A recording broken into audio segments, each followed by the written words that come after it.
ఇది బోట్కి కింద చాలా రోజులు సముద్రంలో అలా వదిలేస్తే ఆ కిందంతా కూడా గచ్చు పెచ్చులుగా అలా ఫామ్ అయిపోతుంది అన్నమాట. సో ఈరోజు ఫిషింగ్ లేదు. సో అందువల్ల ఏంటంటే క్లీనింగ్ చేద్దామని అనుకుంటున్నారు బోటు కిందంతా కూడా. సో దానికోసం అని చెప్పి ఇప్పుడు బోట్ని రివర్స్ చేస్తున్నారు.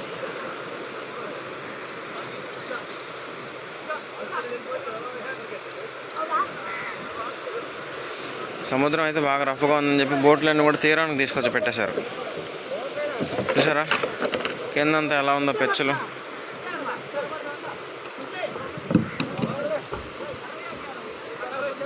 ఎక్కడ తిరగబడితే పర్లేదు, సముద్రంలో తిరగబడితే పంచాయతీ అయిపోద్ది.